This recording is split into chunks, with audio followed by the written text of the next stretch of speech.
thinks you're creative, but that was about the second most creative introduction I've ever had. Usually what happens is people will walk up to me with some pre-printed out sheet and say, do you really want me to read all this stuff? And I'll say, no, just make it up. But I'm going to judge your creativity.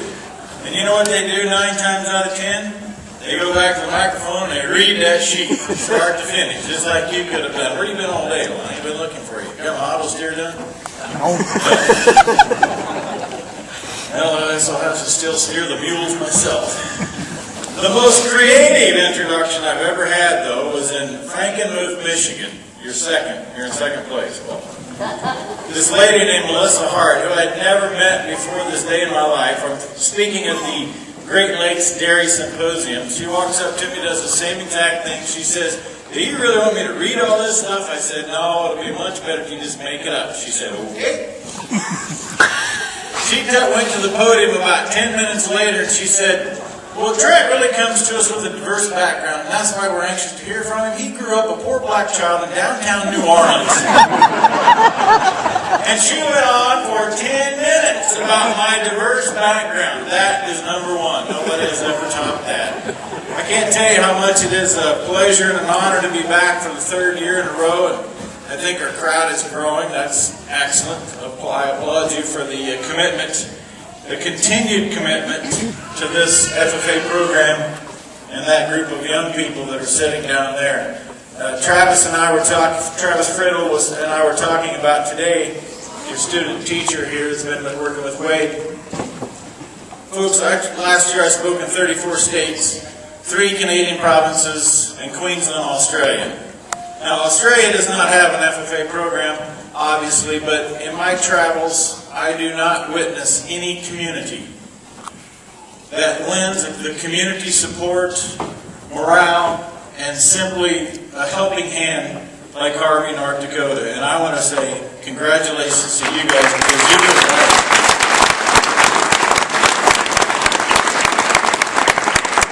I suppose I'm going to have to do this, or at the meeting, after the meeting, Mark's going to come up to me and say, Trent, we brought you back only to tell the fish sex story, and you didn't do it. So I got to do this, because it really goes a long way in explaining what drives me every day. And what drives me every day is the lack of 310 million Americans and understanding what happens in the conversion of natural resources into human consumable products that improves mankind. You know, I become more steadfast day in and day out in explaining that agriculture is not about the economy. Agriculture is not about trying to find a way to preserve the next generation on the looses on the ranch that we operate. Agriculture is about converting God's given natural resources into human consumable products that improves mankind. And I don't need to tell anybody in Harvey County, or Wells County and Harvey, North Dakota, about the disconnect that we have in people not understanding the purpose of the natural resources and how we take care of those. And one thing that happened to me, it's been some time ago now, but it truly illustrates the disconnect that we have in this country, is I was driving on Interstate 90 through southern Minnesota and into Wisconsin one day, and I drink a lot of coffee. I'm just kind of wired that way, I don't know why, but I hate those lids. You know, they put in the gas station, they put that little flippy thing on there, you tip that up, and that thing sticks in your nose, you spill coffee in your pants, you wonder, why did I get the lid? So I go lidless. And I walk in this gas station, La Crosse, Wisconsin, young lady behind the counter, she's much older than you, she's at least 50, old enough to know better, okay? She looks at my lidless cup of coffee, she says, is that coffee? No, it's water. Oh, you smart ass, our water looks like that here in La Crosse some days. And then for no reason whatsoever, the guy right behind me in line, he pipes up and he says, yeah, it's because the fish have sex in the water. So I turned to him and I said, is there water that fish don't have sex in? Once again, the young lady behind the counter says, you guys quit pulling my leg. Fish don't have sex. Ma'am, how is it that we get more fish? Oh, I never thought about that. And she lives 100 feet from the Mississippi River where fish are having sex on a daily basis making more fish. And this is the person that you and I come together in meetings like this this is what we say. We just need to educate them. How do you educate someone that doesn't understand the first thing about the cycle of life? And I contend that the most important thing that I'm going to share with you again tonight is the failure in most Americans, whether they be school teachers, ladies selling coffee, guys being bankers, whoever the case may be, regulators, legislators, the failure in understanding that everything lives, everything dies, and death with a purpose gives full meaning to life. And that's really where we're at today, is that we are so disconnected, not from the farm, we're so disconnected from life and death and what it is that we do in respecting these animals, whether they be plants or animals, and we turn them into something that improves human lives. And that is what that bunch of young people that wear blue jackets regularly understand light years ahead of most generations around this country. You know, we're at a point in time now where our bureaucracy has figured out that kids should not work on a farm if they're not 16 because it's dangerous. Well, I found the best example ever on why kids should be able to work on a farm. I was at the Cattle Industry Convention in Nashville about a month ago, first week of February. So the day before that, I skipped down to a little place called Lynchburg, Tennessee. Do you know how old Jack Daniels was when he started selling whiskey? Anybody know, actually? 9. How do you know that?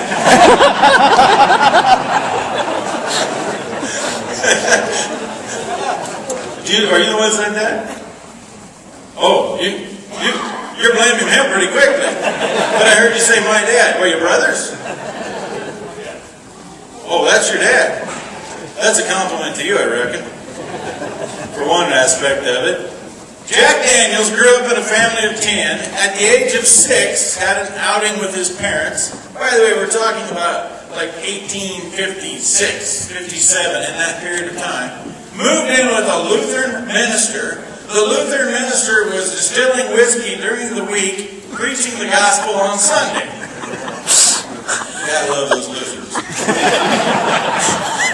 So then, the Lutheran church comes to the minister and says, "Sir, we can't have you distilling whiskey during the week and then preaching the gospel on Sunday. You're going to have to pick and choose. You're going to be a preacher, you're going to be a whiskey maker." So he sells his distillery for $25 to the 6-year-old boy who moved into his house named Jack Daniels, and ultimately becomes the world's largest sipping whiskey in terms of sales. So had we had today's Department of Labor in place at that time, we wouldn't have Jack Daniels whiskey. Now what would it be like without that? But to my point is that there is no greater opportunity than to teach young people work ethic, responsibility, and maybe the most important aspect of that is sense of accomplishment. Because in my travels and my interaction with people on airplanes and all around the country, you know, we do have a tremendous number of kids who have never had an accomplishment, who are at the age of 18 simply have not accomplished anything that they can proudly wear on their sleeve. And any one of those down there, any one of them that's come through WAGE program in 28 years, have all accomplished something, and that is what drives them to be better. It is the basic foundation of this country, and I know for a fact that we all have to stand up, and it's easy for us to say now, well, you just have to get more involved. But we just have to get loud. We have to be the vocal minority, because the only way we're ever going to be heard is if we just proudly wear on our sleeve. I think I shared with you last year, but it just sticks with me. It's a story about a guy named Alvin Kangas who lives down in the Sioux Rural Water District, straight west of Watertown, South Dakota. And I spoke at the South Dakota Rural Water Association's annual meeting last year in Pierre, South Dakota. I walk into the meeting room, and this guy who I'd never met before, named Alvin Kangas, he comes walking up to me and he says, "Hi, my name's Alvin Kangas. I'm from the Sioux Rural Water District, where we were recognized as having the best tasting water in rural America." Well, Paul, I thought that was kind of a strange introduction, but what did I do? I pulled my recorder out of my pocket, I interviewed him, I put him on the radio in front of 3 million people the next day talking about being proudly from the Sioux Rural Water District. And then I sat in their meetings, and I actually had a couple things that I was doing, so I was there for 2.5 days. And for 2.5 days, I hear people kind of making fun of Alvin Kangas, because what I learned is that for the past year, every time he's ever introduced himself, he says, I'm Alvin Kangas from the Sioux Rural Water District, where we have the best tasting water in rural America. Well, it's kind of the running joke, you know. And then they have their awards presentation, and they make a big deal about this guy named Alvin Kangas and how he's just every time, every place he's ever gone for years, talked about being from the Sioux Rural Water District. And then they gave their award for the best tasting water in South Dakota last year. Who do you think won? There's no chance in hell they're going to take it away from the Sioux Rural Water District. And then I hear in January, guess who won the national award again? The Sioux Rural Water District. Now, maybe they got the greatest tasting water in the world. I don't know. I'm assuming it's pretty good. But what I do know is that when one person so proudly wears on his sleeve every day, day in and day out, what it is that he accomplishes or where it is that he comes from, it's infectious. And it spills over into other people. And I think that that example is something that we have to live by more often. Because you do influence the people around you. Probably the greatest story that ties into FFA and improving human lives is I remember when my Libby, who is now 14, the first year she was in 4-H, at the age of 9, she won the beef speaking contest in the Central 4-H region. Who would ever guess that she likes to grab a microphone and talk about the benefit of cows to people in the environment? Just a strange luck, I think. So, I'm going to speak at the Red Cloud FFA banquet one night, Dave, on a Friday night. I remember clearly, it's about 100 miles from my house. Libby goes with me, and on the way to the meeting, I said, Libby, would you like to give your beef speech? Beef speech. It's a 2-minute positive speech about beef production and consumption. She says, oh, I don't know, Dad. We'll see when we get there. Well, we get there, and we walk in a gymnasium, and there's 200 people, parents all sitting there proud of their kids, you know. And Libby right away looks at me and she says, Dad, I don't want to give my speech. I said, that's okay. If you change your mind, just let me know. So when they actually introduced me, before they introduced me, they introduced Anita Estes, who that year was the Vice President for the National FFA Central Region, happened to be from Stewart, Nebraska, a ranch girl from Stewart, Nebraska. And Anita Estes got up, and much like what we just witnessed with Claire, with poise, precision, and just brilliance, talked about the importance of FFA, and did it with a cadence that was so infectious that this 9-year-old girl who was sitting 30 feet from her and had no idea this was happening, Libby Luce turned to me and said, about halfway through Anita Estes' speech, Libby turned to me and said, Dad, I've changed my mind. I want to give my speech. So they introduced me, and I said, you know, they did a really long, boring introduction, by the way. Just so you know. They introduced me, and I said, you know, before I get started, Libby just won the beef speaking contest in Central 4. She'd like to present to you her beef speech. And that 9-year-old got up in front of 200 people and gave it with a degree of passion and authoritative speaking way that she had never given it before. Because she was inspired by one person that had no idea what she was doing, and yet it made a lasting impact. And I contend that every day, each one of us who are proud to be from rural America, we all have to talk about, well, we just aren't very many of us, not many of us that understand it. There's only 2% of farmers that even know what a farm is, and that's not even accurate. USDA says that anybody who sells more than $1,000 in gross sales from their place each year is considered a farmer. We have 2.1 million people that do that. But the truth of the matter is we have 76,000 farm families that produce 80% of the food in the country. So the truth of the matter is we don't have many folks that know right from wrong. And it allows us to head down paths where Chipotle can put an ad on the Grammys and it gets everybody in agriculture all riled up. But what do we do about it to make a difference? I mean, Chipotle has been misleading consumers about modern agriculture for years. And what do we do other than gather meetings like this and complain? McDonald's 3 weeks ago makes an announcement that they're going to phase out pork suppliers that ever use gestation crates. If you're not phasing out gestation crates, they're not going to use your pork supply. You know what that tells me? McDonald's is going to turn to the largest pork producer in the world for their supply of sausage. Who is the largest pork producer in the world? Anybody over here want to tell me? Somebody already answered it. 54% of the pork in the world is produced in China.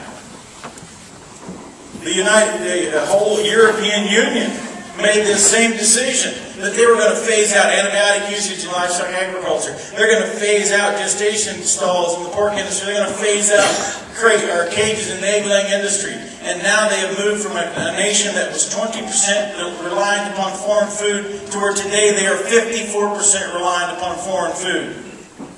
They lost 711,000 pork producers last year.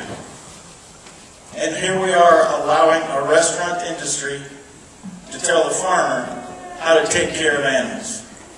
Anybody here at Farm Bureau? Did you go to Hawaii in January? Oh, that might be lucky. Here's the best way I've ever found to explain to people that are not involved in agriculture what it is that we do with farm animals. Because you see, animal welfare is about reducing stress. That's what it's about. And if an animal is stressed, what's the first thing that gives? Health. Reproduction. Because the natural indicators are that the habitat will not handle a larger supply population of that particular species, whether it be plant or animal, right? Everybody agrees. Reproduction is the first, it's just a natural instinct, and it's a means of national survival. Okay? How many of you know anybody who went to Hawaii in the farm? I'm picking on Hawaii and Farm Bureau in a minute, you'll see why. I mean, there's people that went from North Dakota. You know people that went, right? What's going to happen in their house 9 months from January? Yeah. Exactly. If you could have seen his facial expression, it explained it all. Like, why? Why does somebody get a junk and they win some seed corn trip to Jamaican Islands? 9 months later, they got another Paul Anderson thing happening.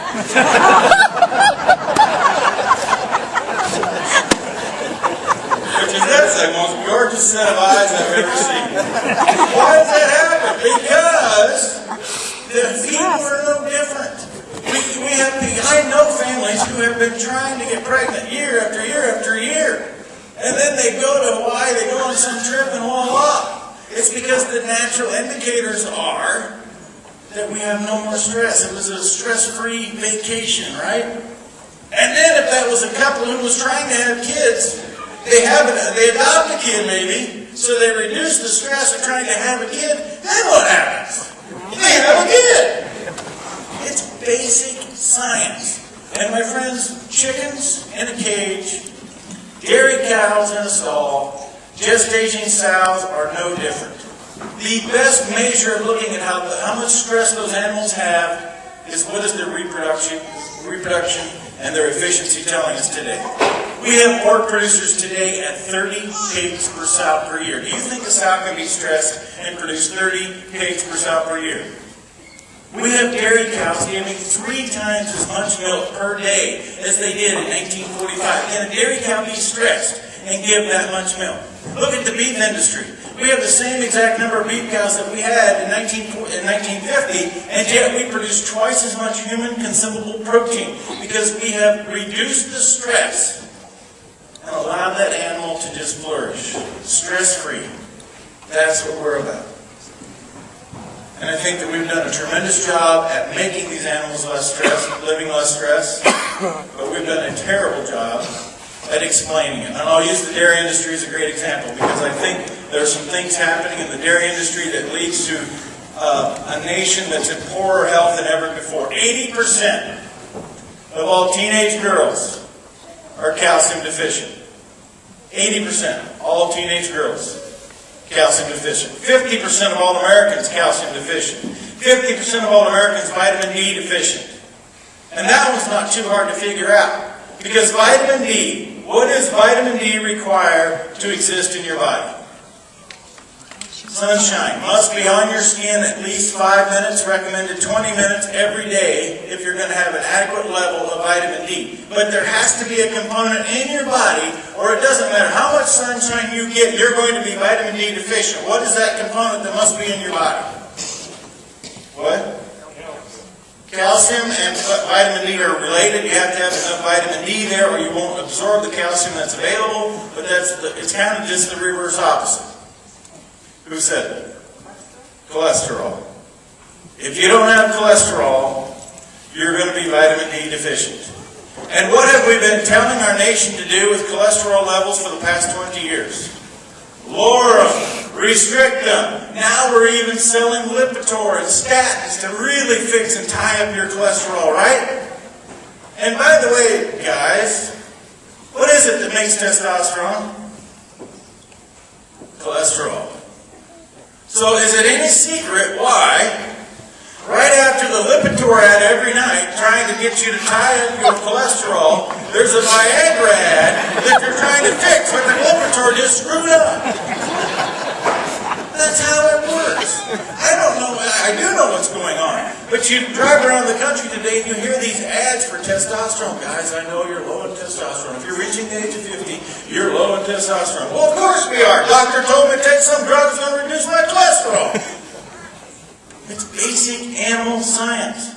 If we had people if we had our dairy scientists or our poultry scientists or even our beef nutritionists formulating diets for our kids today, we wouldn't have 80% calcium deficient. We wouldn't have 50% vitamin D deficient. It's basic animal science. I had a tremendous day today. A short time, about 30, 45 minutes, speaking in the Pheasanton High School, and one young lady asked me a question about hormones. And that's the one thing I am going to have to walk you through again, because no matter where I go today, whether it be a high school, whether it be in an airport, no matter where I'm at, the word hormone comes up. And I don't generate it, by the way. By the way, hormones are not a bad thing. I will contend, it's pretty obvious, not a one of us would be here without the use of a hormone. It's hormones that make it happen. If you consume something that's hormone-free, it's called sterile water, and it really has only one purpose, to hydrate you. Otherwise, it's of no value. If you have a food substance that does not have hormone, you have no food value whatsoever.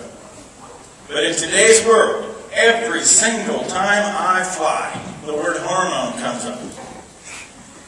I'll be just walking through an airport, and this lady will come running up to me, 30, 40-something-year-old career woman, who's got a legitimate concern because she reads all this junk on the internet. She's typically very intelligent.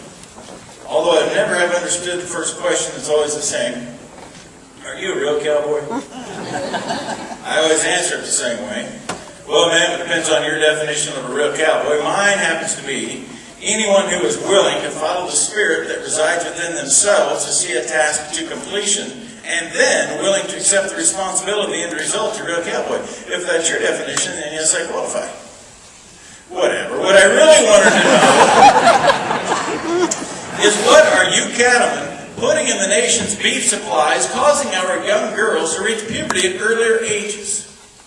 Oh, I am so glad you asked me about that. Because you see, our young girls today are reaching puberty 18 months before their mothers. 24 months before their grandmothers. But I'm curious, do you know what hormone we use in the beef industry? No. We call it estrogen. Oh, and you can see little lights beginning to flicker in her head because she's starting to think, wait a minute, I have estrogen. Yes, ma'am, in fact, what I'd like you to know is that if you were to take a natural, organic, grass-fed, healthy, safe, costs a little more, but it is a right and a choice that we celebrate as American consumers, that 3-ounce serving of beef that's never had any additional estrogen will have 1.39 nanograms of estrogen. The same 3-ounce serving of beef from a conventionally produced steer that's been administered 2 doses of estrogen in the growing life will have 1.89 nanograms of estrogen. 1.39 compared to 1.89. Is that statistically significant? Wait. The average garden salad, 1,200 nanograms of estrogen. The average cabbage leaf, 2,000 nanograms of estrogen. The average tablespoon of soybean oil, 28,000 nanograms of estrogen. And ma'am, you're not on birth control pills, are you? It wasn't a real question. I don't know why you felt compelled to answer that. And I thought maybe you'd turn red, but you're not even doing that. The average birth control pill has 34,000 nanograms of estrogen. So you can see, as a cattleman, why I'm a little bit frustrated. You're worried about the hormones in the beef supply, and you're putting 34,000 times that same hormone in your mouth every single day, and you didn't even know it. And depending on how the conversation's going at this point, I might then ask, you don't know where we get that natural estrogen we put in those pills, do you? So this is cool.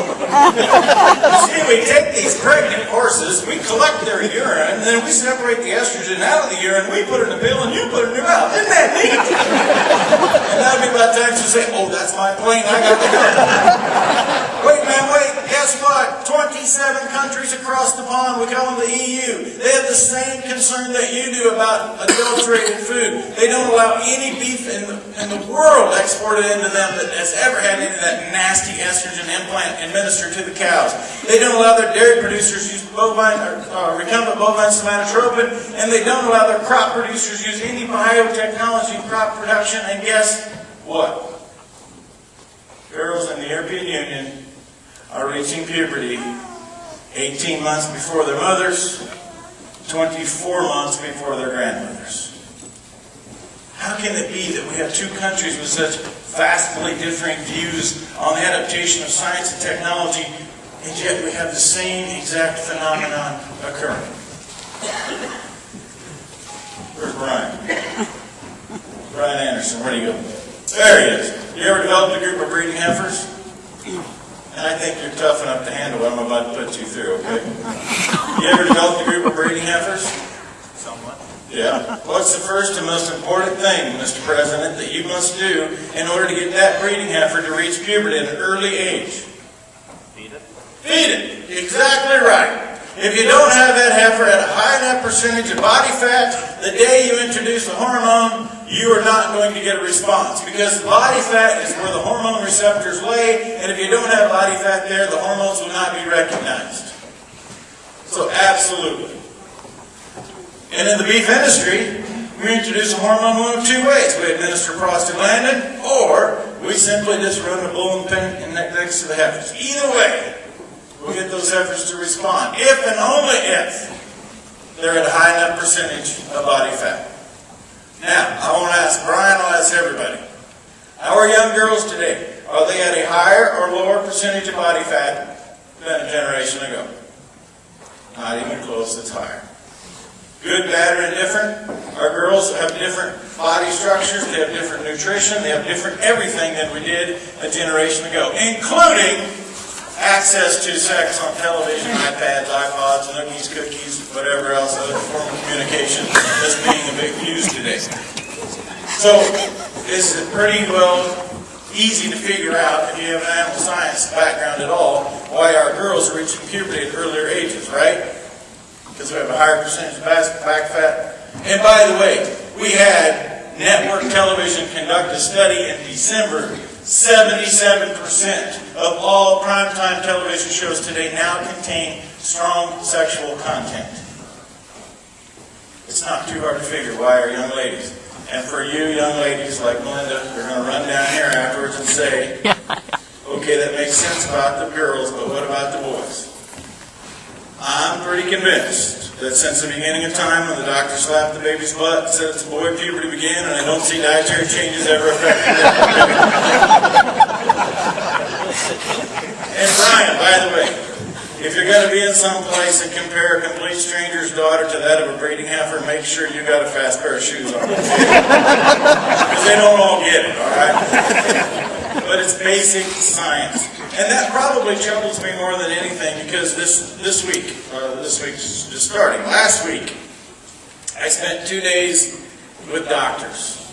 Now, if you can get a load of this, I had a nurse who heard me speak in January in Minnesota. She's from a dairy family. She's been nursing for 28 years. And she went to her hospital and said, I want to have a speaker come in and address the doctors. So the doctors all came to her and said, well, is he a medical doctor? No. Is he a medical researcher? No, he's a rancher from Nebraska. And they came.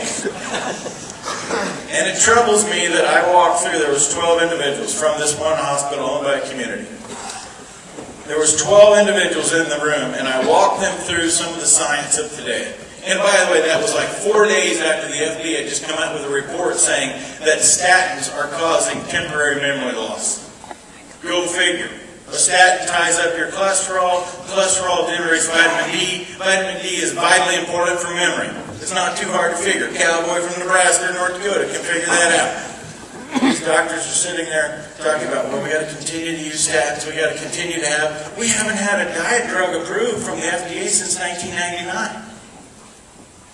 I said, are you kidding me? We're going to rely on a diet drug to fix over 60% of Americans in an overweight body condition? That's troubling. We fix an overweight body condition. Well, here's what the USDA did. The USDA said, we're going to eliminate white potatoes from the WIC program because white potatoes are causing kids to get fat. Bullshit. Couch potatoes are causing kids to get fat.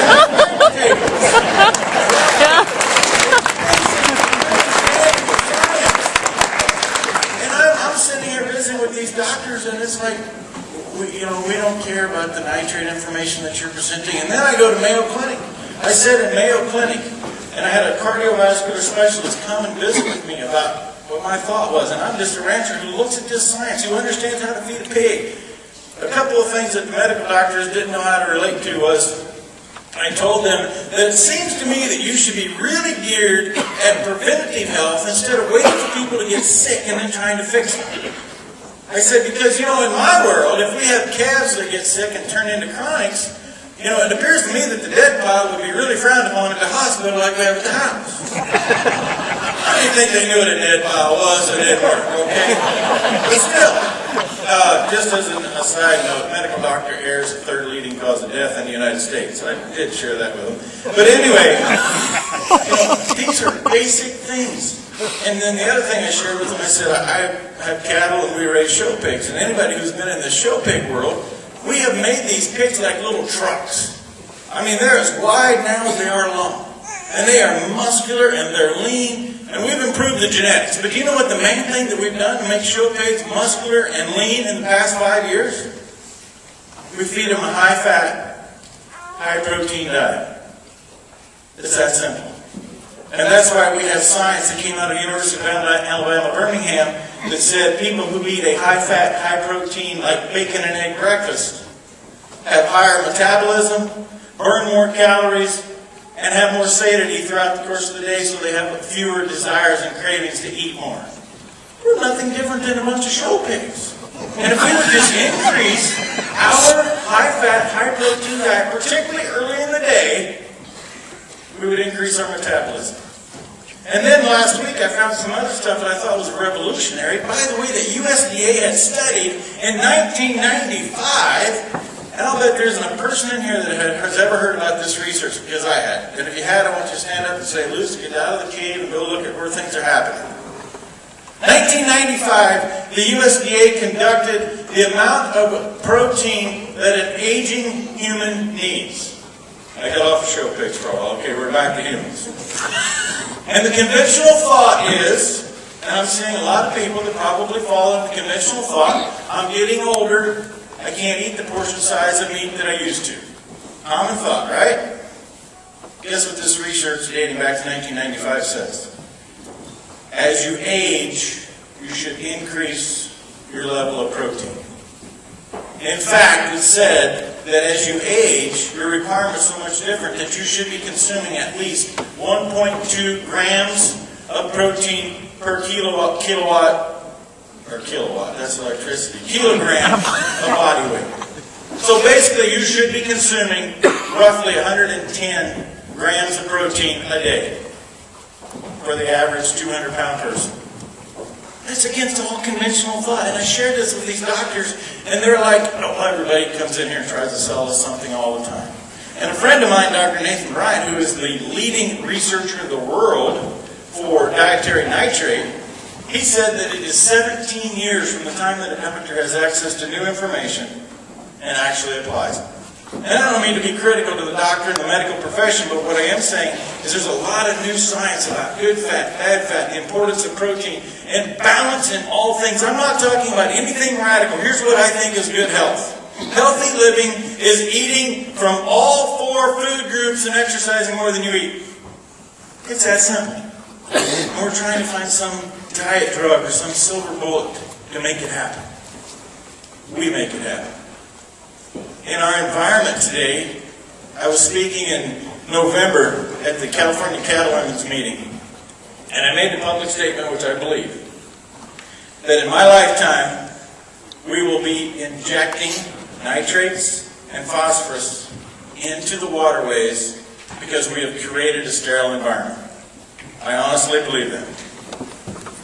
When I got done speaking, a range scientist from the University of California, Davis, who I didn't know was in the room, came running up to me and introduced himself, and I thought, oh, this might get interesting. He said, you were wrong. I'm 63 years old, and we're going to see it in my lifetime. He said 90% of the water samples that come to the University of California, Davis today, we cannot measure any detectable nitrate. By the way, nitrate is not a poison. Nitrate is a nutrient that it needs to be at the proper level. It's a lot like the sun. If you don't get enough sun, it's not healthy. If you get too much sun, you're a French fry that they serve you at Hardee's. If you get the right amount of sun, it's healthy. And we are trying to create this sterile environment, which is making it tough. In Minnesota last week, I had somebody come up to me in Worthington, Minnesota, and they said, we got fish dying right now in our streams because they were trout streams, because we don't have enough nutrients in the water. This is happening right in front of us. I'm in Pennsylvania 3 weeks ago at the Pennsylvania Farm Bureau meeting, and they now have a new environmental permit for every person who owns a big factory farm in Pennsylvania. If you have a big farm, you have to submit an environmental plan and a conservation plan and get a permit to have your big factory farm. Do you know how big a factory farm is in Pennsylvania? 1 horse. 1 animal. Not a dog or a cat, but 1 livestock, 1 head of livestock, 1 goat, 1 horse. You have to submit an environmental plan, get a permit, and a conservation plan because we don't understand healthy ecosystems.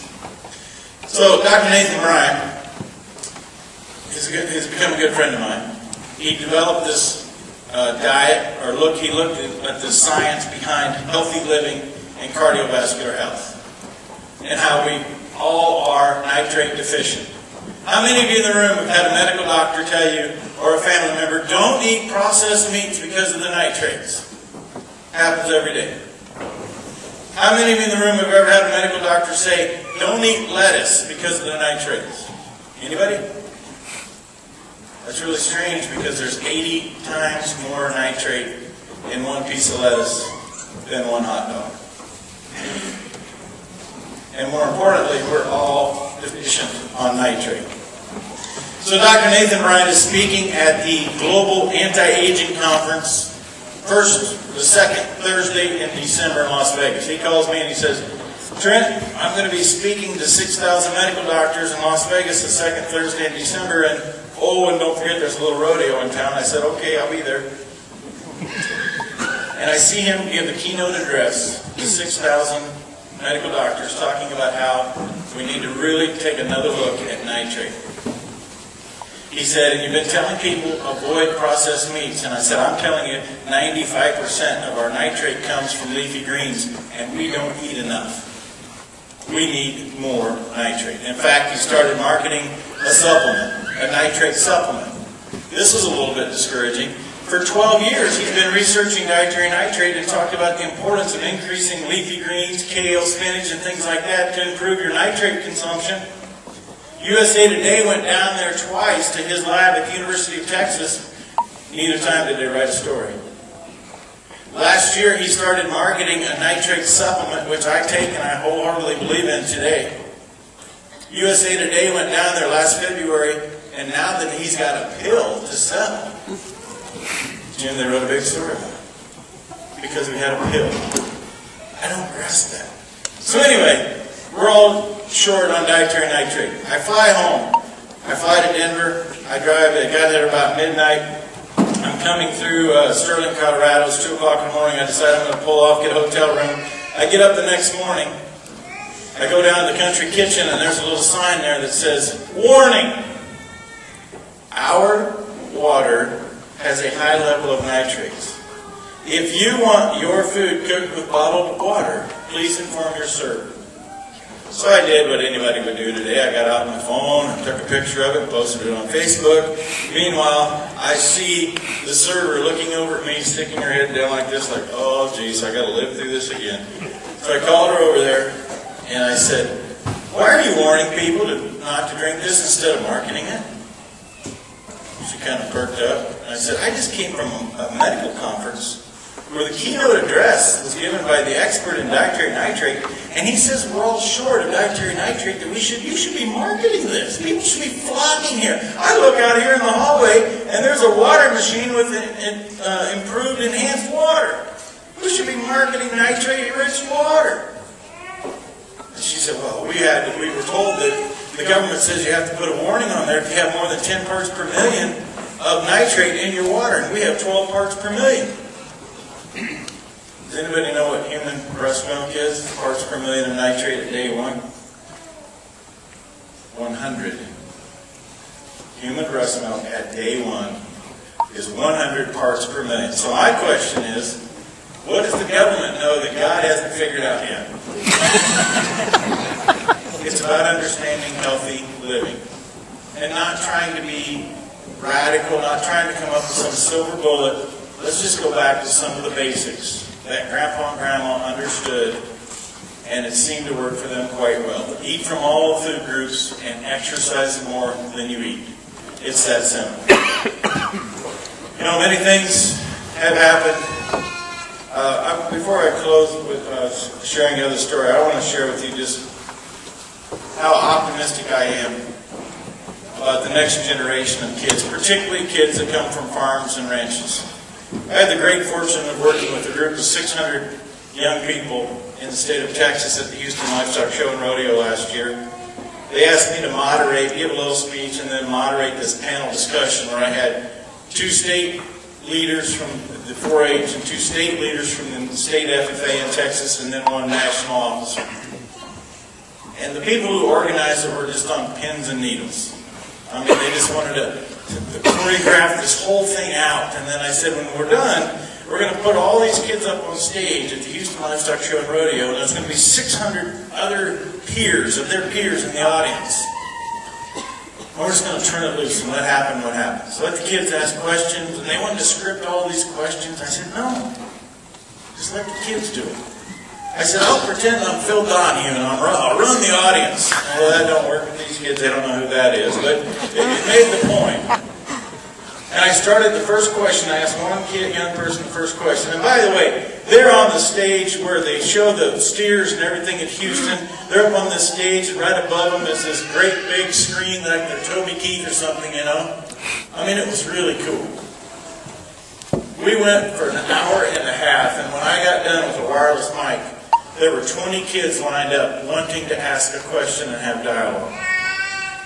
As we were going through this hour and a half, there were people that were just walking around, just sitting down, coming and sitting in the seats. And I would guess there was probably 2,000 people there by the time we got done.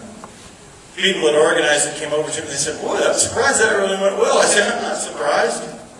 And then the parents started coming down out of the stands, and they come up to me and they said, can you believe how articulate and well thought out these kids are with their questions and their dialogue? And I said, yes, I can. Because we expect them to be that way. We expect them to excel, and you get what you expect. And that is what I see coming out of this program and this community, expecting kids to excel, and that's why we have still tremendous optimism, hope, and faith for the future of what it is that our young people are going to do in turning this country whatever direction that we think it needs to go. Because I'm tired of sitting back and saying, I'm just one person. I can't make a difference. My one person can't make a difference story is a story about a young man by the name of Daniel Nowinski from Harbor Beach, Michigan, who in 2003, the administration in this small rural community of 2,000 people, 80 kids in the FFA, they were told that they could no longer afford the FFA. Harbor Beach is up here in the thumb of Michigan, very much an agricultural rich area. And a group of the kids got together and they said, Harbor Beach is agriculture, and without agriculture, without the FFA, what's the point? Principal caught wind that the students were talking about doing something to generate some sentiment at graduation to save the FFA. So he calls the school assembly 2 days prior to graduation, calls them all in there, and he says, if anybody attempts to do anything to save any group, you'll not receive your diploma this year. And the young man by the name of Daniel Nowinski, 18 years old, tells me today that he had no idea what he was going to say. But what he said, I will never forget. He said, I came here today, and I was sitting here thinking about what I should say, and I realized that we have to live with the decisions that we make every day. By the way, this is at graduation. He's giving his valedictorian speech. He said, we have to live with the decisions that we make every day for the rest of our life. He said, I also come to realize that we have to live with the decisions that we don't make every day for the rest of our life. And that 18-year-old young man reached in his pocket, pulled out an FFA sash, and he put it on. And I'm told by people who are in attendance that the standing ovation lasted in excess of 5 minutes. I'm told by people who are in attendance that every single person, whether they knew what was going on or not when they came, walked out of that graduation with a tear streaming down their cheek. And I walk you through that story again because last year in March, I was asked to come back and speak at Harbor Beach FFA meeting because one 18-year-old young man who understood the most important language that a sentence I've ever put together in the English language, if it is to be, it's up to me, took it upon himself to find a way to make a difference. I can't tell you how many people that I run into in my travels that come up to me and they say, boy, that sounds like a good idea, but I'm just one person, I can't make a difference. Well, think about Alvin Kangas. He's one person that made a huge difference in setting the national perception of water from Sioux Rural Water District. Think about Anita Estes, who was just one person who inspired a 9-year-old girl that had no idea what she was doing. And think about Daniel Nowinski, who was just one person that created the opportunity for young people to continue to join the FFA in Harbor Beach, Michigan. And the final one person that I want to share with you tonight is a guy who I've not met, but I've had him on the radio twice in the past 30 days. And his name is Army Ranger Corey Smith. 2 tours in Iraq. And he decided, as he got out of the Army, trying to transition back into civilian life, that he had to do something to bring a greater awareness to the problem that we have with our veterans transitioning back into civilian life, because he told me 80% of the marriages from men or women who are deployed end in divorce. He told me that 18 veterans are committing suicide every day. And he decided that he was just one person that was going to make a difference. And so he ran from Columbus, Georgia to Indianapolis, Indiana. He got there 2 days after the Super Bowl. He intended to get there in time for the Super Bowl, but he had a flat tire, ruined his foot. But as one person, he had Robin Meade on CNN twice during that run, bringing a greater awareness to what it is that we need to do. Because I think you do know The two most important people to the future of our country, no matter what industry, what your passion is, without doubt, the two most important people to the future of our country is our nation's farmers and ranchers who continue to convert natural resources into human consumable products that improve mankind, right alongside our nation's men and women that for 235 years have been willing to protect our freedom and rid human oppression around the world in the name of the United States military. There are not two people more important. There are not two people that are less understood by mainstream America. And there are not two people that need to stand up more often, run more often, and continue to follow the lead of individuals where one person can make a difference. One person, one day at a time. We absolutely take back what we think is important to the future of our nation, and that is family values and what it takes to improve human lives. And that's why I close every conversation I have by reminding people that it always has been and it always will be the individuals, not the institutions, that have made the United States of America the greatest place in the world to call home. Thank you, Harvey, North Dakota, for continuing to allow me to come and be a part of your community.